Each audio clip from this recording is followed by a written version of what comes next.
Thinking Aloud. Conversations on the leading edge of knowledge and discovery with parapsychologist Jeffrey Mishlove. Hello and welcome. I'm Jeffrey Mishlove. Today we're going to explore astrology as an intuitive approach, and we'll look at the practical applications of astrology as well. With me is Gina Ruk, who is a former professor of psychology at the University of Novi Sad in Serbia. A chapter on Gina's work in astrology has been included in the book, The Gold Leaf Lady, by her husband, Professor Stephen Braude. Welcome, Gina. Hello, thank you very much. It's a pleasure to be with you. It's a pleasure to be invited. Let's begin by talking about your work as a psychologist at the University of Novi Sad. You published, as I understand it, maybe 100 research papers. Yeah, I like to do researches. That's why I worked at university. And by the end, I wrote a book. My favorite subject was paranoia. Mm-hmm. So I never let that subject go. Well, it's a very interesting subject. And Yes. And it's very complex, very elusive, and that's what attracted me. Not many people are there, so you have plenty of space to research, and I think that I did a good contribution to that subject. And so you were basically researching paranoia and I suppose some other mental disorders as well. Mostly paranoia, and then I focused on a therapy as well. And I adopted by then a very specific approach to paranoia as a systemic phenomenon. So not something that is just an individual, but interactive phenomena, which depends on social environment and reinforces itself and appears in social environment. Well, it's interesting that while you're doing your research on paranoia in Serbia, a civil war erupted. Yes. And I imagine at that point, one might say paranoia became a social phenomenon. Yeah. I think the whole society was affected, and we could define the whole society as a paranoid, Seeing enemy outside, hostility toward them, everything, and the defense mechanism went very far, going to the war. And it had consequences to everybody who was even not interested. I was one of them, both with my job and with salary. Well, let's talk about that, because your salary got reduced practically to nothing. $2 a month, yes. $2 a month. That's well below the poverty. It's unbelievably low. Well, I spent it buying myself a bottle of champagne, sharing with the friends, and at that point I realized that I have to do something. I did not want to live like that. I did not want to be a refugee or anything. And luckily I had a friend who was a sports physician to a handball team. They were championships. So he told me he lived excellent. Like, find some sport, they still have money. And even if I did not like the idea to leave university, I liked to do all those researches. I started to look around what to do. And astrology had been a hobby of yours. Yes, very early. So by now it's about 35, 40 years. Also attracted me with its complexity and elusiveness. More you know, deeper you have to go to know something really and to give some results there, even if it's a vast knowledge, 4,000 years old knowledge perhaps, 2,000 before Christ, 2,000 after Christ. And I like to do that to myself, to friends, to colleagues, and it was for me a very nice research opportunity again. You were doing horoscopes for people? It was my hobby. So first of all, I belong to this Swiss school of astrology, and we practice real research in astrology. So I never read many books, but it is just do work, analytical studies, learn from what you did. So for every subject which I wanted, I did few hundred horoscopes, so very quickly. And from there, you can derive some conclusions. So somehow I build up my own astrology with the help of knowledge from the experts, because my teacher, Jakob Boyster, he was actually collaborating with Carl Gustav Jung, so he was one of the most famous. So when you talk about the Swiss school of astrology, it's Jungian based. It is Jungian, it is psychological astrology, yes.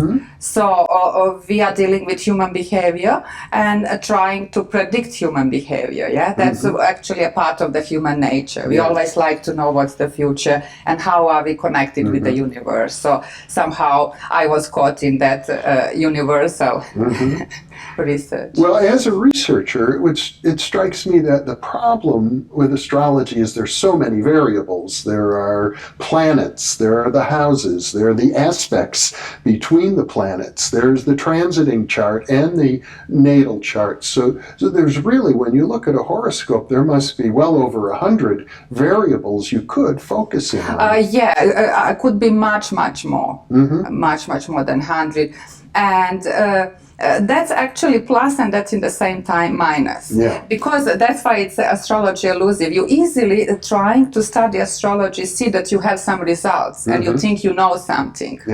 And then all of a sudden, the results don't show. And then the skepticism appears like, okay, astrology can't really do anything. But the secret is to go further, to open new doors, to research further and further. And of course, I think to specialize. It's impossible to cover all the areas, you know.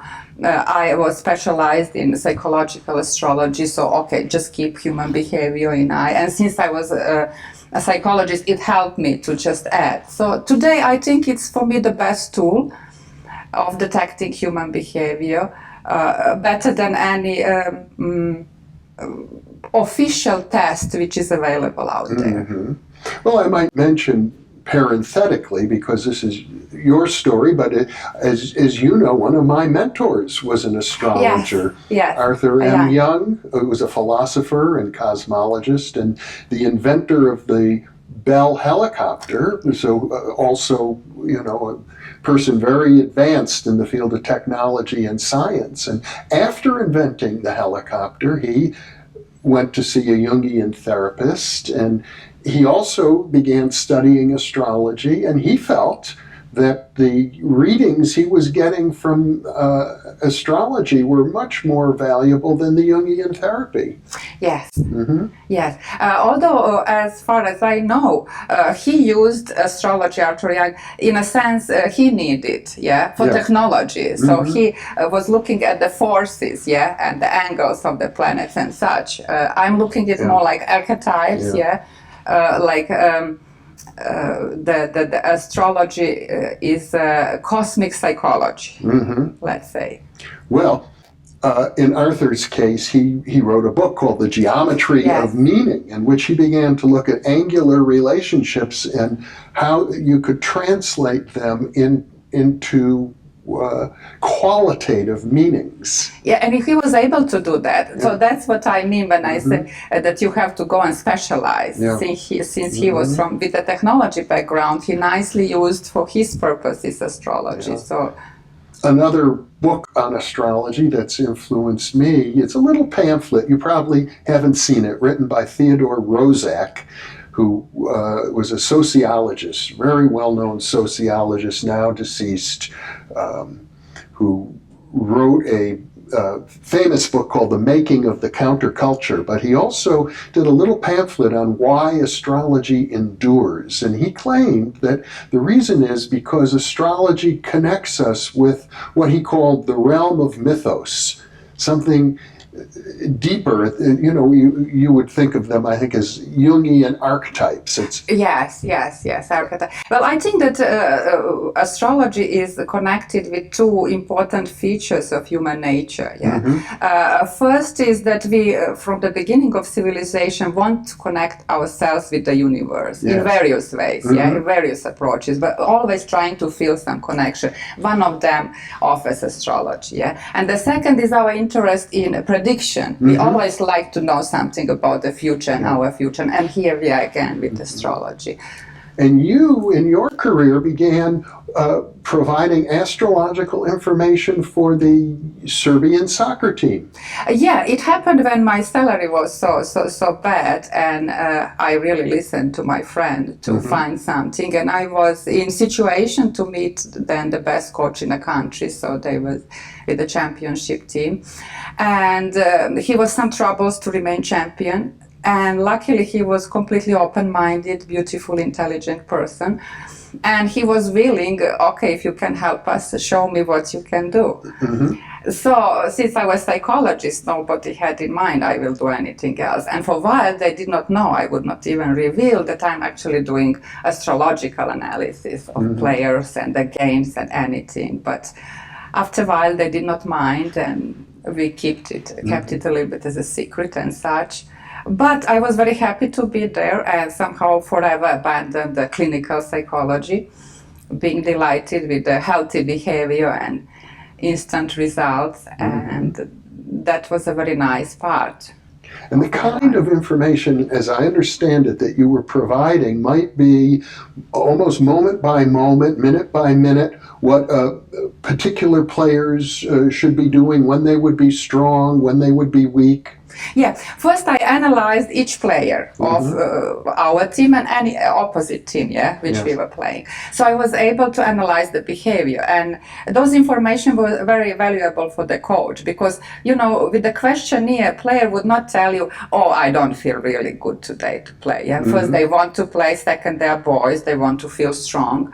But if you really know that there is some trouble with them, you can then correct it, and not to insult them. So that I was able to provide to coach, not communicating with the players, but telling him who is particularly good for game, who has some troubles, for example, with aggression or anxiety, which is usually the main point. And something very interesting, what we don't know how to detect with any psychological instrument, who is lucky for that game, who is not, and what to do. Luck plays a role in our lives. We know that, and we don't know how to deal with that information. And after that, I was able also to follow the game from the first moment to the last moment through horoscope. So to describe the minutes, how they go. So you have some empty period, 10 minutes, nothing important is happening. Then you have the opposite team, for example, scoring. So be careful between this and this minutes and such. So I would and I was able to tell the coach which of the particular players would come to score, or from his team who has the best chances to score. Of course, it doesn't mean in that sense that it was like sealed in stone, but it was a very nice tool for him to use the players, and did for him, seems to me, a nice difference, because he liked me around, and I stayed there for years. He hired you for a long time. I worked at university, so it was my, actually, undercover job, but one from which actually I had money, I had pleasure, and I enjoyed working that, and that was very nice. And I understand that you were so successful that at some point the Serbian mafia learned of your work and also requested your services. I got somehow in connection with them, so they like to have some prediction for the gambling. And they used it very well. So obviously, if you know how to gamble, those informations are very valuable to you. Which times are, how the time goes, when is the best time, and you know how it varies, where are the best moments, where are the worst moments and such. But I think you have to know to gamble, because we live in Vegas, and I can use very badly, not so well, let's say, those information for myself, because I don't know how to gamble. Oh. Well, clearly you've had many successes in your astrological work. And the question that's on my mind, and I imagine many viewers are wondering at this point, were your successes due to astrology per se, or might they have been the result of your own intuitive, perhaps clairvoyant talents? Well, I think like everywhere, for the big success, you need a lot of variables. Yeah, it just doesn't come with one line. When it comes to astrology, I think that one thing which I distinguish myself from almost everybody, I think there are perhaps 20 of us in the world who can actually precisely do the astrological chart. So to check the time of the birth from a person, but really with some nice mathematical approach. And I don't know why it is not more famous in the world. It's from Heinrich Kündig, from Swiss school, and Swiss who are famous for precision in all areas. They gave us this opportunity in their theory about how to calculate the real. So I'm not relying on a time of birth which somebody gives to me. But from that time and the events of life, I work back and I really do. So why is precision important? Because if you, for example, tell me you were born at 2 o'clock and I find out that you're at 2:30, those are two different people, yeah? Yes. Even if I have a knowledge in astrology, I'm talking to somebody else, not to you. And that's, I think, the first mistake why astrology today can't go further. I think it will either die or be just in newspapers or go further if we start to pay attention to precision. The other things I don't know how to answer. I think that I'm fanatical about this calculating and precision and such. Now, how much I add and about intuition, and so perhaps somebody else can answer. You don't consider it your business to try and sort out all the many theoretical questions a lot of people would have about how can astrology possibly work? It can work if you go deep enough, if you continue to study. Because it's easy to acquire this first knowledge, but with that, really, you can't do anything. You just can't make the conclusion astrology doesn't work. But if you're persistent, go further with study. There is so much knowledge out there, from these thousands of years, and apply it and just do research and pay attention to precision. To really, if you do for somebody horoscope, to have the horoscope of that person. In 95% of the time, what is written in a birth certificate is not accurate. And also the memory of your mom is usually not so accurate as we would like to think. So if you're working from a birth certificate or from a mother's memory and that's not accurate, how do you know?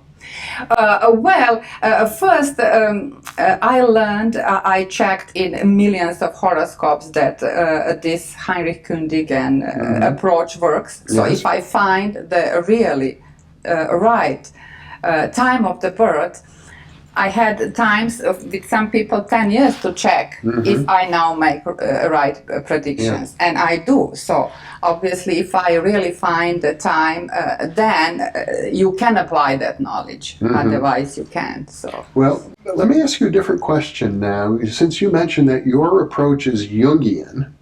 Yes. And Carl Jung wrote a very interesting preface to an edition, a translation of the Chinese I Ching, a book of Chinese divination, also used for forecasting the future and giving people advice. And in his introduction to Wilhelm's translation, he brought up his theory of synchronicity, basically saying that the reason that any methods of divination, including astrology, I assume, work, is by this principle of some sort of intelligence embedded in the universe itself. Yes. That was his final conclusion. First, he went with the assumption that astrology is archetype, so put it up there in the sky. But later he corrected himself and said it's not causality. Right. So if I predict something, it's not causality in synchronicity. Yes. With that, I can agree. Even we are not very clear about Jung's term of synchronicity even today. Yeah. Even if he's clear, it's not clear. And I know that your husband, Stephen Braude, has written some very cogent criticisms of the very idea of a non-causal connecting principle. Yes. But It's a very difficult subject also because Jung also did not have himself time to go further with that and to research and develop. It left somehow hanging. But the thing is that I would agree in a way he defined synchronicity, that perhaps how astrology works. If we find some events in the future of the person, I can't almost never tell it is causality. It can be at least synchronicity. That if you behave this and this can come together with that event. Because I'm sure you know many of the critics of astrology would say, well, there's no way that the movements of the planet Jupiter or Saturn is going to affect what a soccer player is doing. It's a very, very shallow critique. Yeah. But the answer is still not found, and must be that it's very deep. I do believe that we are connected with the universe and it affects us. As the moon, affects the waves of the sea. Could be that Saturn really affects us somehow. I don't know yet how. We don't have so developed some approach to detect a radiation on us personally, the Saturn. But what I see is that, especially in first 2,000 years of civilization, the most intelligent people were working in astrology. So they gave us tremendous knowledge. I respect that knowledge. Ever since even today, many people give serious contribution. So studying all that knowledge I can use without knowing exactly what is it, because we have so many phenomena which we don't know yet what it is, but we are dealing with them. Electricity, we don't know exactly what is it, we are all using it. We don't know what is life. Do we know the definition of life? We don't. And consciousness itself. Yes, but yet we are discussing life and consciousness. So, I don't feel bad that I have the final answer, but the question is very shallow. So. Okay. Well, as I recall, the coach that you worked with of the Serbian team was so successful, he was invited to coach the Chinese soccer team. Yes, and after that he worked there for years, and first 2 years before I came to US, I was still with him, and he was all-time champion. Now, of course, it's about him, it's about players and such, but I like to think that my contribution was something what they can use. So otherwise I would not be around. And how did things go working with the mafia?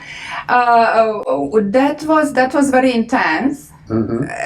Because they like those informations. Well, they appreciated it. So I also in some way lived very well. I did not want anything in return for them. But since it was a civil war, I must admit that the protection which I had was for me pretty precious. And at that time, they were not such a bad guys in the whole chaos of the situation. Yeah, when you consider what else was going on at the time. I was grateful to have that umbrella around me, and I did feel that they're around me. So. Well, you've lived through some very turbulent times. Yes. It was more than a decade. I did not feel it particularly because I lived on a north part of the country, and once I got involved with soccer and worked at university and my friends from mafia, I was so nicely isolated from those traumas in some way that I today don't have any bad memories from those time and consequences. I have the impression that in very turbulent times, people turn to things like astrology more than in times of great peace and prosperity. Is that your experience?